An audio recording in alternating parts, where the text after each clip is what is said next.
So one of my BMA colleagues, Mahmoud Bhutta, actually comes from an area in Pakistan, and he went out there and discovered the problems with the manufacture of surgical instruments. On the back of that, he then went on to write an article in the BMJ to try and highlight the issues of the poor working conditions and the child labour surrounding the production of surgical instruments that we use in the NHS to operate on our patients on a daily basis. Tell us exactly what Mahmoud found. So Mahmoud went out there and visited people who were producing these instruments, and he found them working in quite poor conditions, maybe at home or in small companies with poor conditions and poor health and safety. They were also working for very low wages and weren't able to join together to kind of demand their rights. But also because of people working at home and the low wages, child labour was actually being used to produce these instruments as well. And what kind of instruments were they producing?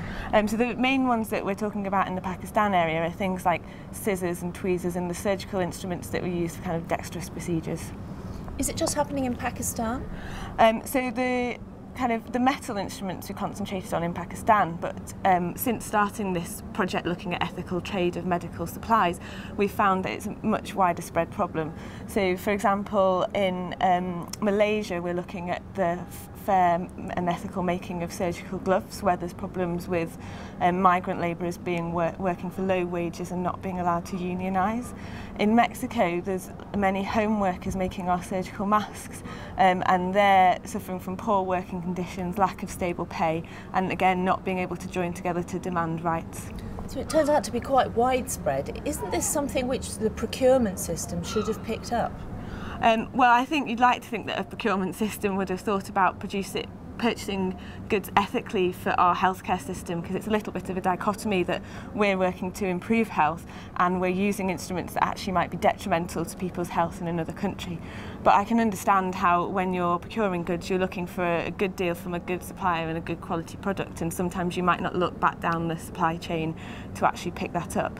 But that's what we're really trying to highlight in the work that we're doing. We're trying to say this is an opportunity for procurers in the NHS who have a purchasing power on surgical instruments of like £30 billion, and we're just looking for them to look down their supply chains and to try and improve the ethical nature of everyone in their supply chain and ensure that workers' rights are met, not in a heavy-handed manner but in a partnership with the suppliers really. Now BBC Panorama have also picked up on this, and they've been concentrating as well on the quality of the instruments that are being produced. How much of a concern was that to you?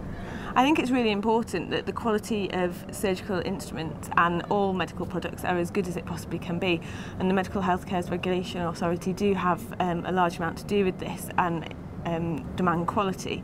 I think that it's the responsibility of the purchasers of the products, that is the kind of middlemen, to check the quality of the products as well, and then work with their suppliers to actually ensure that they have good quality products coming to market. It could be for a host of reasons, and I think it's something that you have to work on within the supply chain rather than point too many fingers. And what do you want the BMA to do about it? Well, I'm really keen for the BMA to work with NHS suppliers. Now we have this new ethical procurement for health workbook, which really gives procurers a step-by-step approach to being able to try and improve their supply chains and ensure that we in the UK aren't having a detrimental impact on other people. We want the organisation to work with NHS suppliers, but we also want our members to work with NHS with their NHS procurers in their trust to try and ensure that this issue is high on the agenda and that we're working to improve the conditions in the source countries as well as here. Dr. Abi Smith, thank you.